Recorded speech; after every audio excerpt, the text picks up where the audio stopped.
Der Verwalter nickte. Das war sein Amt.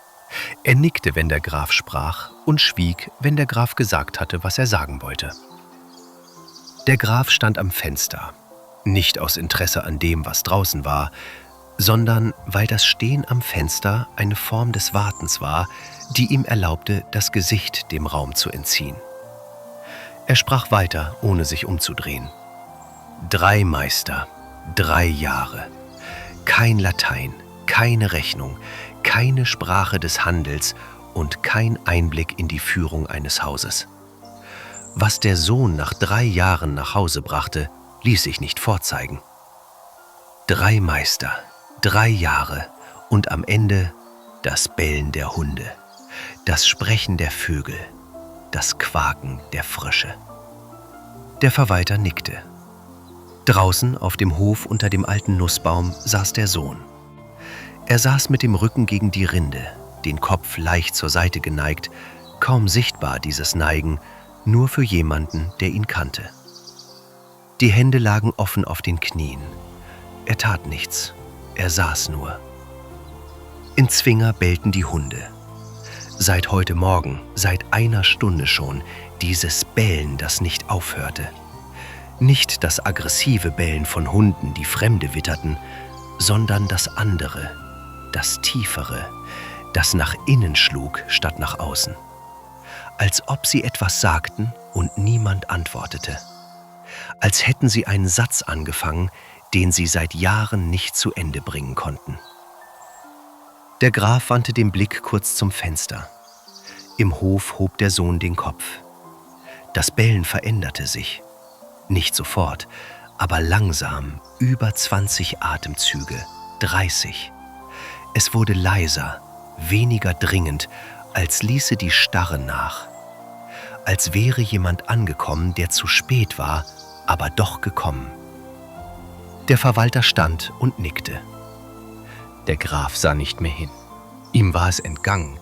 Er hatte schon weitergesprochen. Das nächste Problem, das übernächste, die Kosten des 3. Jahres in dieser Stadt. Den Meister, der nicht einmal eine Quittung schrieb. Er sprach mit der Mühe eines Mannes, der eine Aufgabe nicht erledigen kann und nicht aufhört, sie zu versuchen. Der Sohn saß draußen im Hof. Die Hunde schwiegen jetzt. Die Hände auf den Knien, ruhig. Einmal durch das Fenster für eine Sekunde der Blick des Sohnes auf den Vater. Kein Vorwurf darin, keine Frage. Das Gesicht eines Menschen, der durch eine Person hindurchschaut auf das, was hinter ihr steht, oder vielmehr auf das, was sie versteckt. Er schaute nicht weg, auch als der Vater zufällig herüberblickte. Er schaute nur, leicht, ohne Gewicht. Der Vater beendete den Satz nicht. Er ließ ihn in der Mitte stehen. Manchmal war das Unbeendete schlimmer als alles, was man aussprechen konnte. Das Unbeendete lebte weiter, lange nachdem der Raum verlassen worden war. Der Verwalter nickte. Das erste Lehrjahr. Ein alter Mann, ein Weiler am Rand eines Hügels. Hunde überall. Der Meister hatte ihn nicht empfangen, als er ankam. Ein Mann auf dem Hof hatte ihm gezeigt, wo er schlafen würde, und dann war es still geworden. Der alte Mann saß abends am Feuer und sprach nichts. Er hatte graue Augen, die Farbe von Holz, das lange im Regen gelegen hat, und er sah dem Feuer zu wie jemand, der bereits alles verstanden hat und weiß, dass es sich nicht wiederholen lässt. In der ersten Woche versuchte der Jüngling Latein. Er fragte nach Büchern, er fragte nach Aufgaben. Der Meister sah ihn an und schwieg.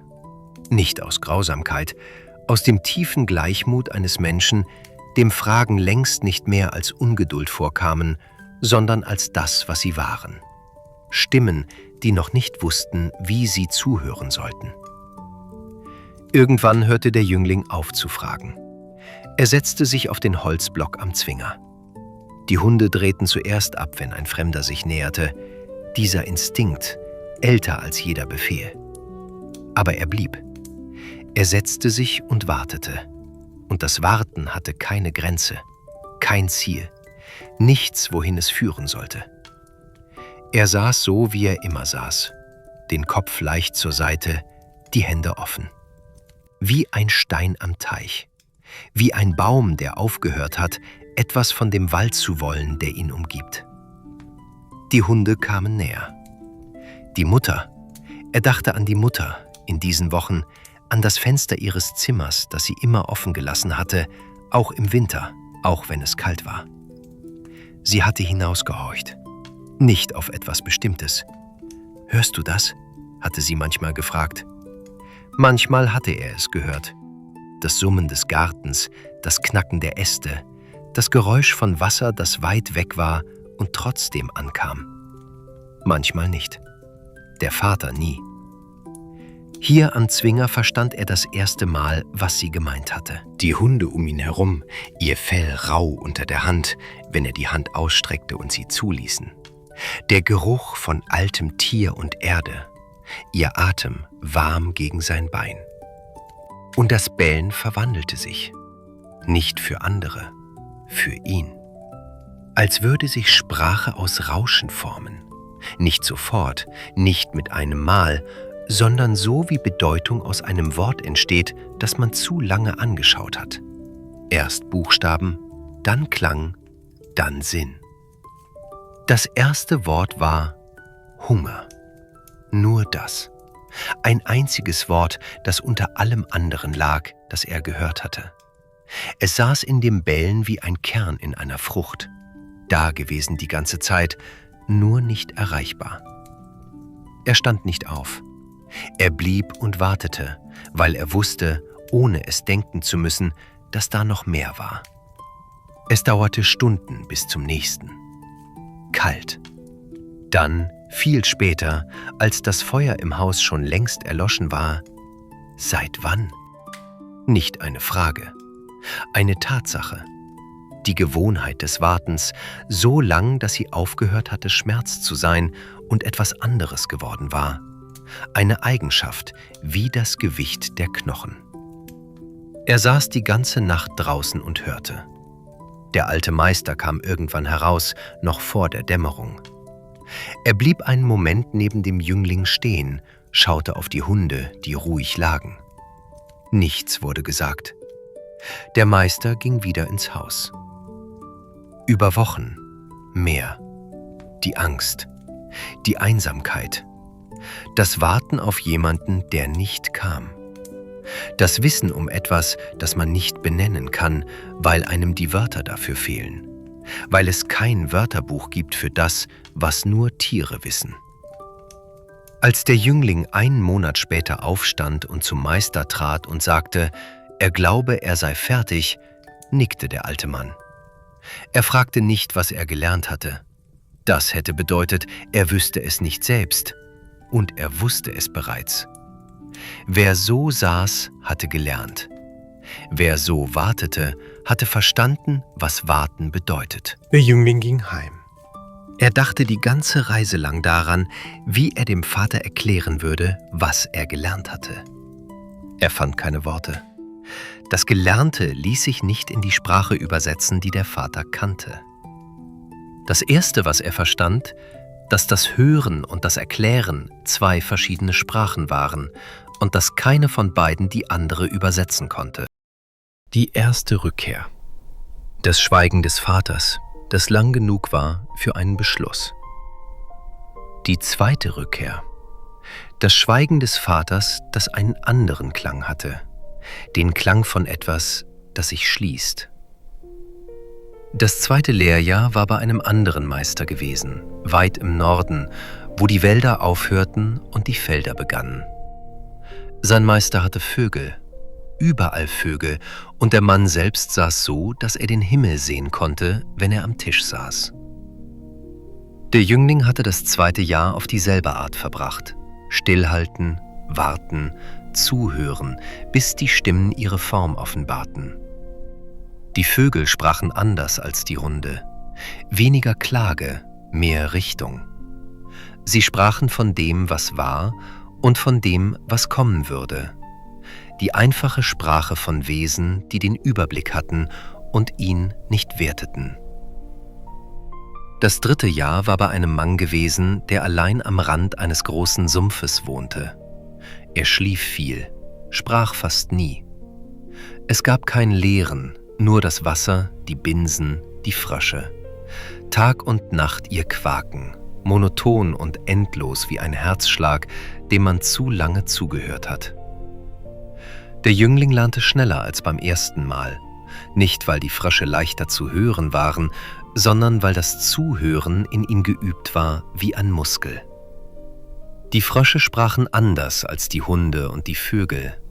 Keine Klage darin, keine Richtung, kein Hunger, nur Tatsachen. Sie sprachen von dem, was sein würde, Daten, Abstände, Zeitpunkte, mit der Sachlichkeit von Wesen, für die Zeit keine Last war, sondern eine Eigenschaft der Welt, wie das Gewicht des Wassers. Die dritte Rückkehr. Der Jüngling trat in den Raum, in dem der Vater wartete. Der Vater hatte auf diesen Moment gewartet, auf die letzte Möglichkeit, dass sich etwas ändert. Sein Gesicht, offen, wie es immer offen war. Die Hände, offen. Der Vater fragte, was er gelernt hatte. Was die Frösche quaken. Der Vater stand auf. Es war keine schnelle Bewegung. Das machte es schwerer. Er stand langsam auf, mit der Langsamkeit eines Mannes, der eine Entscheidung bereits getroffen hat und sich Zeit nimmt, sie zu vollziehen.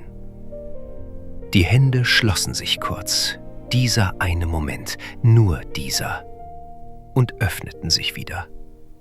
Als ob der Körper noch einmal fragte, ob es sein musste. Der Körper wusste die Antwort. Dieser Mensch ist mein Sohn nicht mehr. Die Worte kamen ruhig. Das war das Schlimmste daran, die Ruhe. Ein Urteil, das nicht schrie, konnte nicht wiedergelegt werden. Es stand einfach. Der Vater sprach und der Jüngling stand und hörte zu.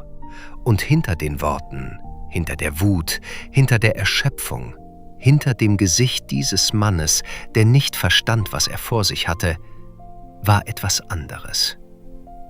Der Jüngling sah das Gesicht des Vaters und dachte an das Zimmer seiner Mutter, an den Geruch des Holzes des alten Rahmens, wenn sie am offenen Fenster saß, an die Art, wie ihre Hände ruhten, dieselbe Art, wie seine Hände jetzt ruhten.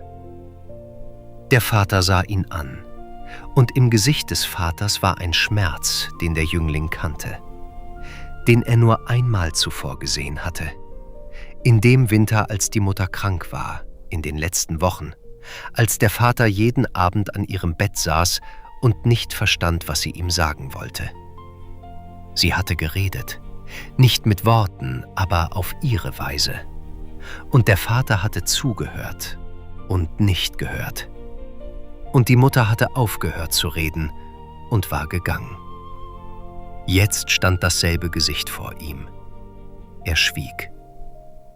Der Vater rief die Knechte. Der Jüngling drehte sich um. Er ging mit den Knechten. Die Knechte führten ihn tief in den Wald, tiefer als nötig wäre für das, was sie tun sollten.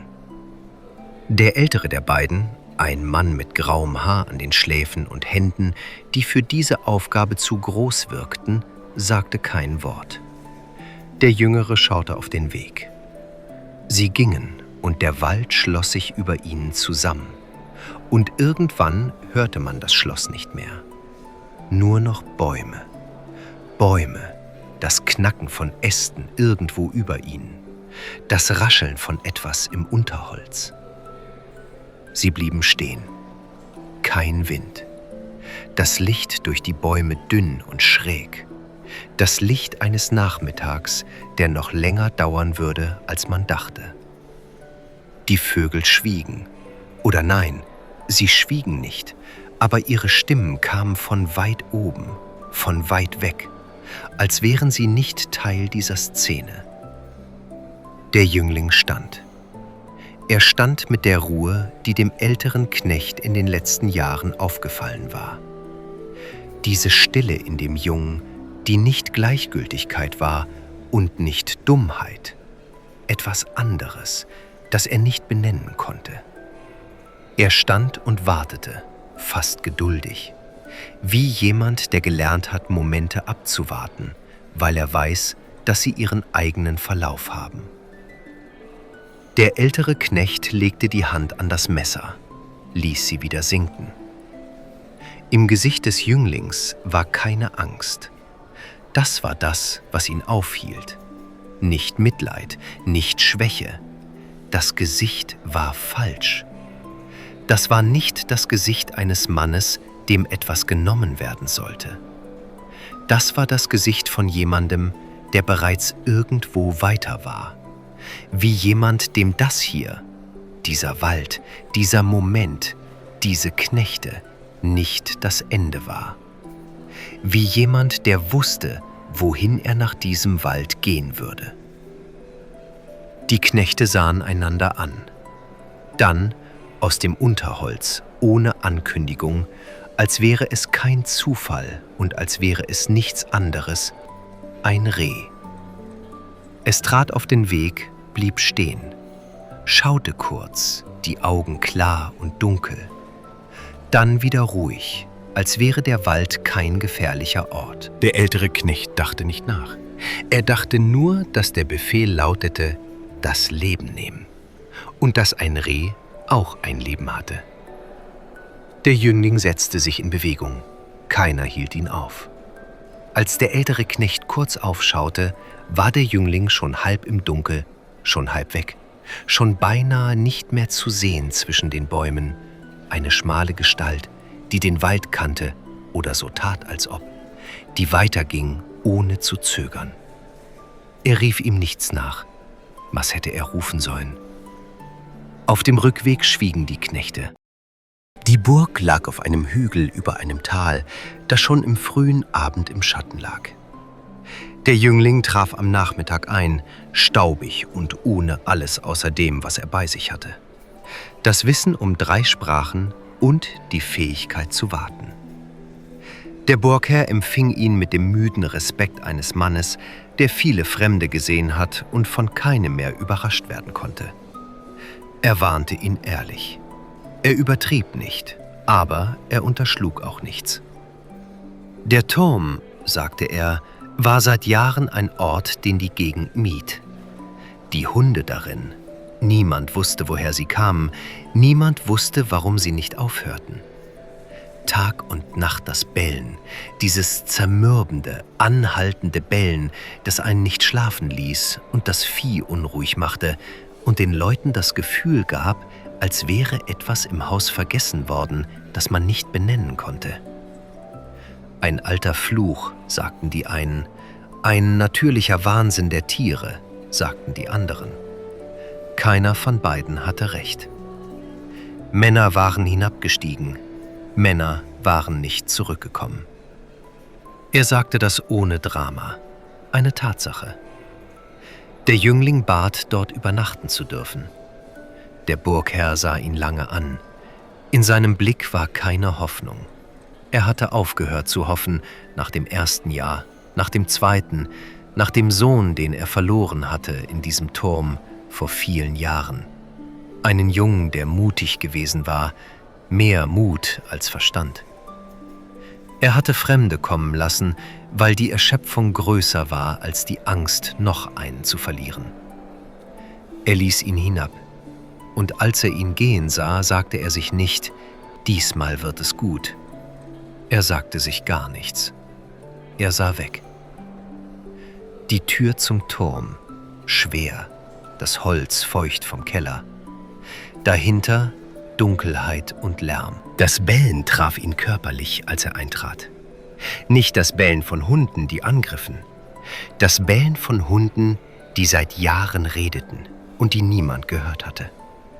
Als würde man einen Raum betreten, in dem alle Stimmen auf einmal sprechen, alle gleichzeitig, alle mit derselben Dringlichkeit, alle sagend dasselbe. Hör zu, hör zu, hör zu. Er stand still, den Kopf leicht zur Seite, die Hände offen. Das Bellen veränderte sich. Nicht sofort, nichts tat sich sofort, wenn man wirklich zuhörte. Aber wie er dastand, reglos, wie ein Stein, der gelernt hatte, Teil des Raumes zu sein, Langsam erkannten sie es. Das Erkennen eines Wesens, das zuhören kann. Das andere Schweigen, das keine Abwesenheit war, sondern Anwesenheit. Die Hunde kamen näher. Schwere Körper, der Geruch von altem Fell und Kellerkühle und etwas darunter. Etwas, das älter war, das nicht mehr Tier war, das auf eine Art in diesen Körpern lebte wie jemand, der in einem zu kleinen Zimmer lebt und vergessen hat, wie es ist, aufzustehen und hinauszugehen. Er setzte sich, mitten unter ihnen auf dem kalten Steinboden. Das Erste, was er verstand, war: Wir warten. Ein Echo des ersten Wortes, das er je von einem Tier gehört hatte. Hunger. Aber dieses hier war anders. Nicht der Hunger des Körpers, sondern der Hunger nach dem Ende. Nicht Begierde, Erschöpfung. Dann das darunter. Die Geschichte, Schicht für Schicht. Die Art, wie Sprache kommt, wenn jemand lange nicht gehört wurde und plötzlich gehört wird. Mit der ganzen Dringlichkeit von Jahren, überwältigend und rhythmisch wie ein altes Lied, das immer gesungen und nie beantwortet worden war. Sie waren Männer gewesen, Knechte eines Burgherrn, der ohne Nachfolger gestorben war und sie gebunden hatte an den Schatz unter dem Turm, an das Gold, das er niemandem hinterlassen wollte und das er nicht mitnehmen konnte. Sie konnten das Gold sehen. Sie kannten den Schlüssel zur Erlösung. Sie konnten ihn nicht mitteilen, weil niemand ihre Sprache kannte. Das war der Fluch, nicht Schaden anzurichten, sondern eingesperrt zu sein.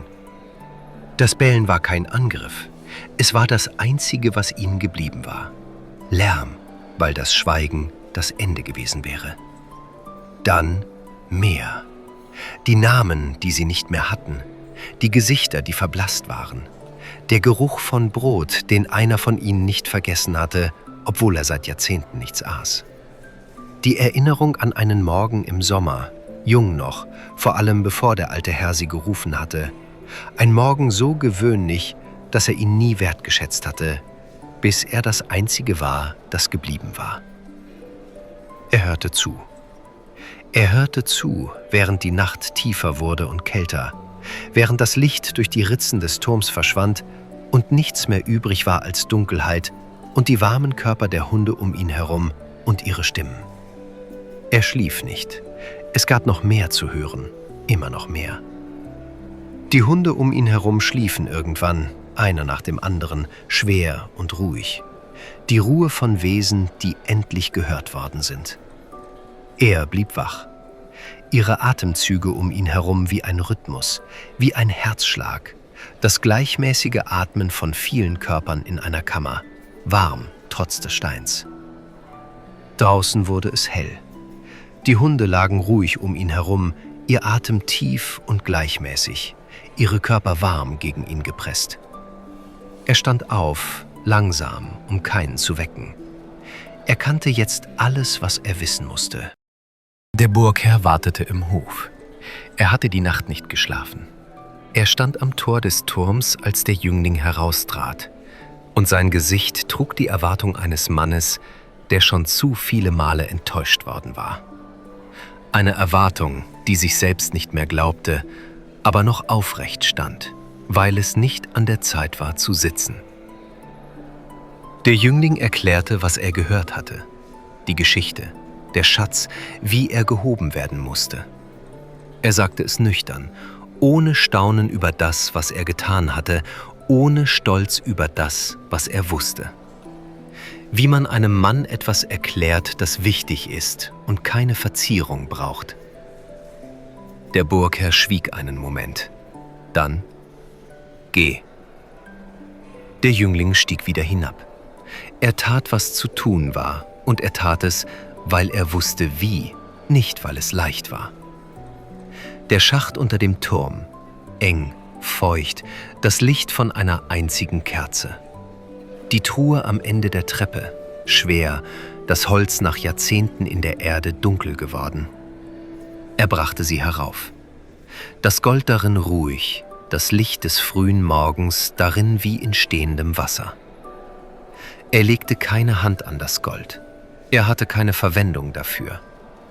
Was in der Truhe lag, war schon abgegeben mit dem ersten Atemzug in diesem Turm. Nicht ihm übergeben, sondern für den Burgherrn bereitgehalten, für das Land, das darunter gelitten hatte. Die Stille danach war lauter als alles Bellen. Die Hunde waren weg.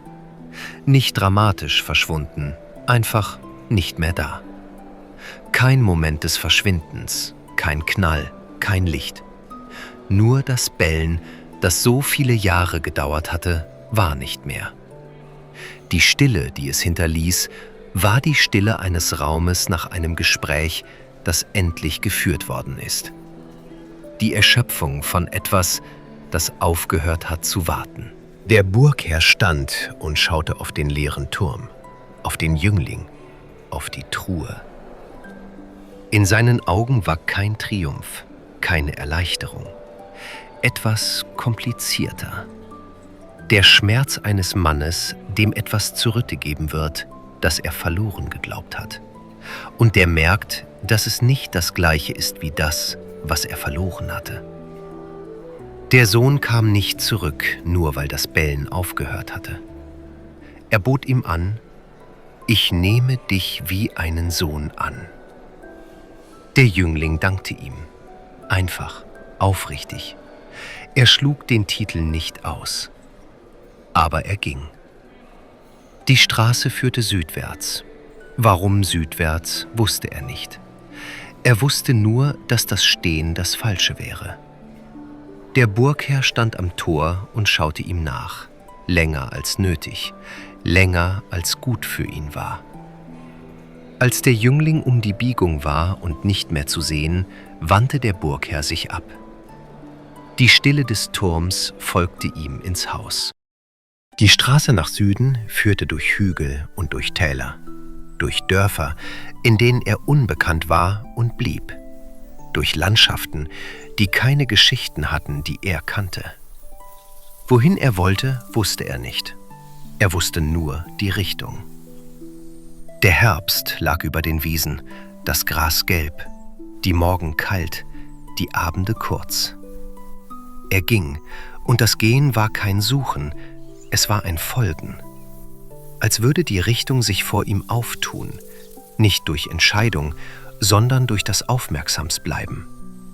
Er hörte, was um ihn war, und das Hören zeigte ihm, wohin. Dann ein Sumpf. Das Wasser braun und still zwischen den Binsen.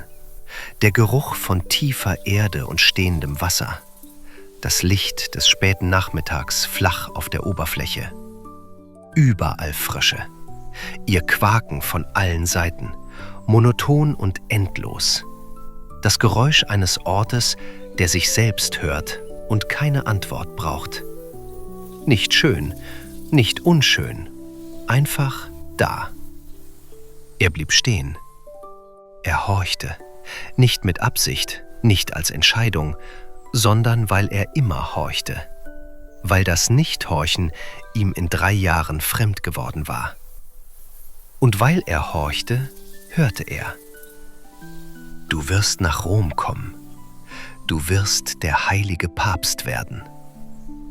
Flach, sachlich, die Stimme eines Notars, der einen Vertrag verliest. Keine Aufregung, kein Staunen, keine Feierlichkeit.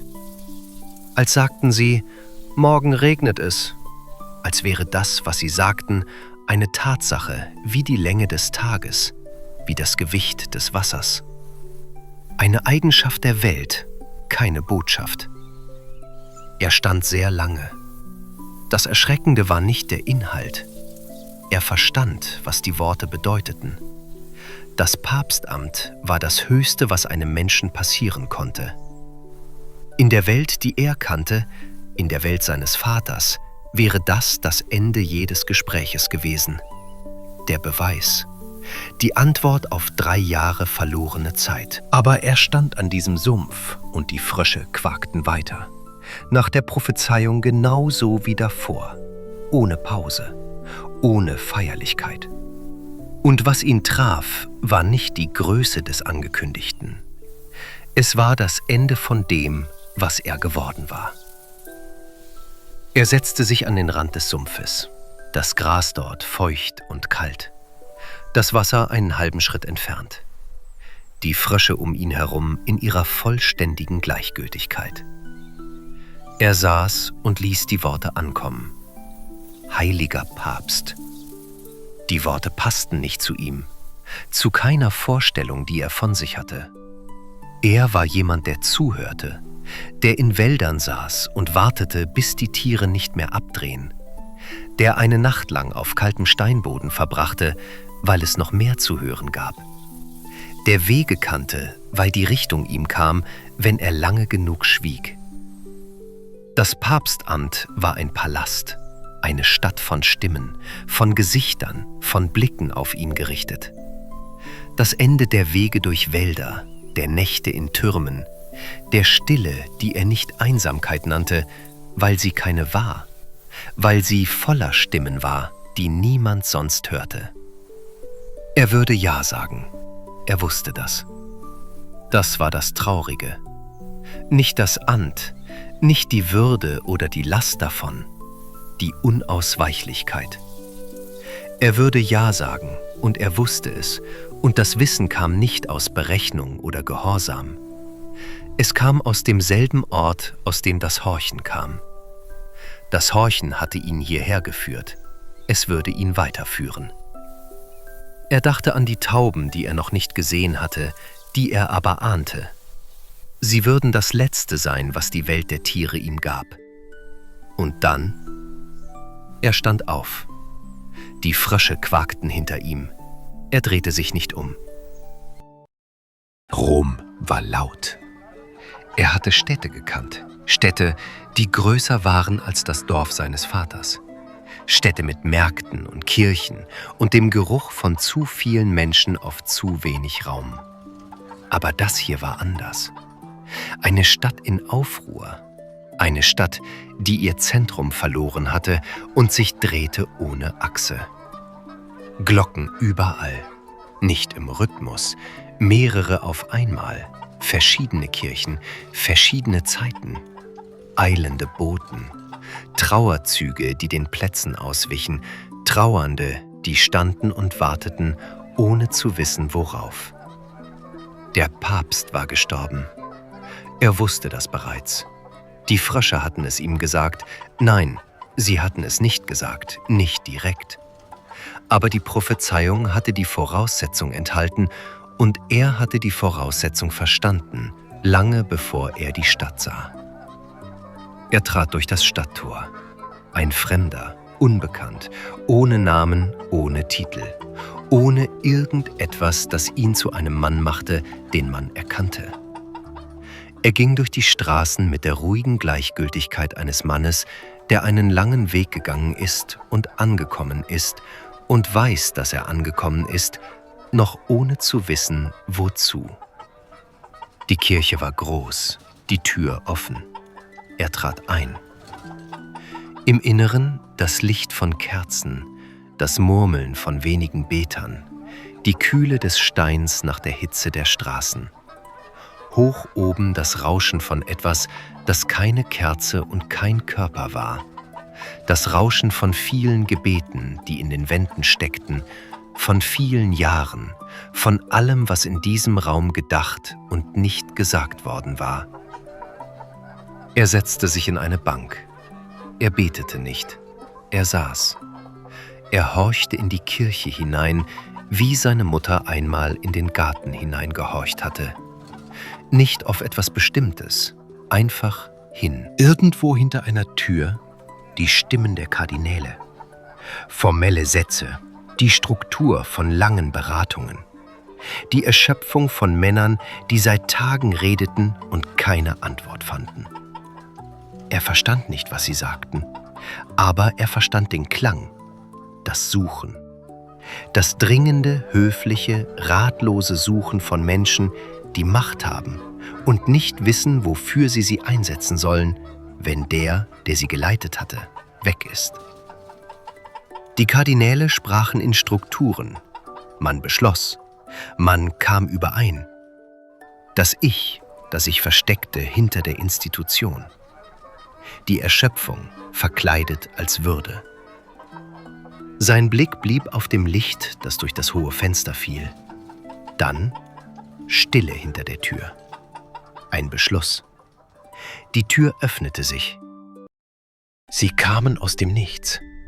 Kein Fenster stand offen, kein Eingang war frei.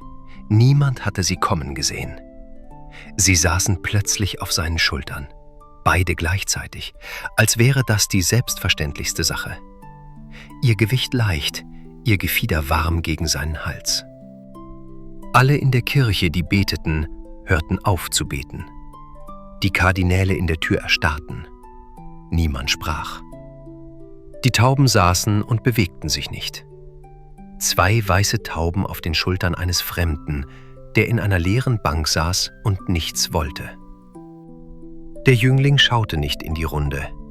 Die Hände lagen auf den Oberschenkeln, offen wie immer, die Hände eines Mannes, der empfing und nicht griff. Die Tauben sprachen. Ihr Klang, kein Satz, den man hätte aufschreiben können, keine Anweisung, keine Prophezeiung, kein Befehl. Nur Wärme. Das Gewicht 2 Körper, die blieben. Das Gefieder gegen seinen Hals. Der kleine, gleichmäßige Atem 2 Lebewesen, die nichts beweisen wollten und nichts brauchten als dieses: hier zu sein. Das Gegenteil von Einsamkeit. Er kannte dieses Gefühl. Er hatte es gekannt lange vor den Lehrjahren, lange vor dem Wald und den Hunden und dem Sumpf. Die Mutter, die am offenen Fenster saß. Nicht ihre Worte, der Klang von jemandem, der wirklich da ist. Nicht nebenan, nicht in der Nähe. Da. So da, dass der Raum es wusste. Hörst du das? Einmal, zweimal. Manchmal hatte er es gehört. Die Taube auf seiner linken Schulter bewegte sich, nur ein wenig. Der Atemzug eines Lebewesens, das Vertrauen hat. Dann die Frage, von einem der Kardinäle gestellt, vorsichtig, fast flüsternd. Wollen Sie Papst werden? Er schwieg. Die Kardinäle standen in der Tür und wagten sich nicht zu bewegen, als könnte jede Bewegung das Zeichen verscheuchen. Alle in der Kirche knieten. Das Licht der Kerzen ruhig, ohne Bewegung. Die Stille so dicht, dass die Stadt draußen, die Glocken, die eilenden Boten, der Lärm von Tausenden weit weg klang, als wäre sie eine andere Welt. Er saß, die Hände offen auf den Oberschenkeln, die Tauben auf seinen Schultern. Er kannte die Frösche, er kannte ihre Sachlichkeit, die keine Meinung enthielt. Er kannte das Hören, das keine Wahl ließ, weil es das Gehörte nicht ungehört machte. Er hatte dem vertraut, was er hörte. 3-mal für ein Jahr, im Zwinger, am Rand des Sumpfes, in der Nacht unter dem Turm. Die Tauben, ihr Gewicht, ihr Atem, die Wärme an seinem Hals. Ja, sehr leise. Ein Laut, der kaum über die erste Bankreihe kam. Einer der Kardinäle, der Älteste, mit einem Gesicht, das viele schwere Entscheidungen getragen hatte, räusperte sich, leise. Wie bitte? Er sagte es nochmals, etwas lauter. Das 2. Jahr war das schwerere. Die Weihe dauerte einen Tag. Er kniete und stand und kniete und stand. Und sie legten Hände auf ihn und salbten ihn und sprachen über ihn Worte, die er nicht kannte, und legten ihm Gewänder an, weiß, schwer, nach Weihrauch und nach dem Staub vieler Jahrzehnte. Er ließ es geschehen, mit der Ruhe, mit der er alles geschehen ließ, was er nicht aufhalten konnte und nicht aufhalten wollte. Am Ende saß er auf dem Stuhl, den er nicht gesucht hatte. Vor ihm die Kirche, voll bis an die Tür. Der Lärm von Tausenden, gedämpft durch das Gewölbe, der Geruch von Kerzen und Körpern und etwas darunter, das keine Kerze und kein Körper war. Der Geruch eines Raumes, in dem seit vielen Jahrhunderten gebetet worden war und der diese Gebete in den Stein eingeschlossen hatte, wie Wärme in eine Decke. Die Tauben auf seinen Schultern, als hätten sie nie woanders gesessen. Dann die Messe. Er kannte kein Wort davon. Nicht ein Gebet, nicht eine Formel. Nicht das Latein, das alle anderen hier von Kindheit an kannten. 3 Jahre war er zu Meistern geschickt worden, aber das Latein war nicht das, was er zurückgebracht hatte. Was er zurückgebracht hatte, ließ sich nicht vorzeigen. Er öffnete den Mund. Die Tauben beugten sich vor, beide gleichzeitig, der Atem an beiden Ohren, und flüsterten. Er sprach. Er sprach die Worte, die ihm gegeben wurden, und seine Stimme trug sie, weil er gelernt hatte zu tragen, was von außen kam. Das war alles, was er je gelernt hatte. Das Zuhören, das Aufnehmen, das Weitergeben, nicht als Nachahmung, sondern als Resonanz. Als der Klang einer Glocke, die antwortet, weil sie getroffen wird. Hunger. Das erste Wort, das er je von einem Tier gehört hatte.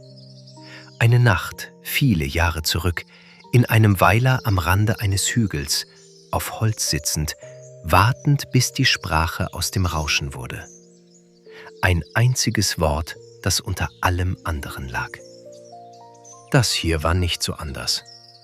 Die Worte kamen, er sprach sie. Die Kirche schwieg mit dem vollständigen Schweigen von Tausenden, die eines Zeichens warteten und jetzt, langsam, verstanden, dass das Zeichen bereits geschehen war. Nicht in den Tauben, nicht in dem unbekannten Jüngling auf dem Stuhl, sondern in dem, was sie hörten. Eine Stimme, die sprach und gleichzeitig zuhörte. Eine Stimme, die gelernt hatte, beides gleichzeitig zu tun. Die Messe endete. Die Tauben blieben sitzen.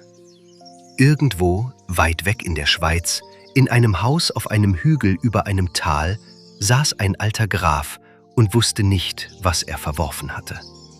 Er würde es nicht erfahren. Das war seine Strafe. Keine Einsicht, kein letztes Wissen, kein Bote, der ihm die Wahrheit brachte. Nur die Stille seines Hauses, die Stille, die entstanden war, als der Sohn gegangen war und die seitdem nicht aufgehört hatte. Der Papst saß auf dem Stuhl, den er nicht gesucht hatte. Die Tauben auf seinen Schultern. Vor ihm die Stille von Tausenden. Er hatte angefangen zu hören an einem Fenster seiner Mutter, als er 7 Jahre alt war. Jetzt war er angekommen. Wenn dich diese Geschichte berührt hat, dann bist du genau richtig hier. Regelmäßig erwacht ein neues Märchen zum Leben. Neue Stimmen, neue Welten. Abonniere diesen Kanal, damit du keines davon verpasst. Und wenn du jemanden kennst, dem diese Geschichte gefallen hätte, teil sie mit ihm. Manche Geschichten sind zu schön, um sie alleine zu hören,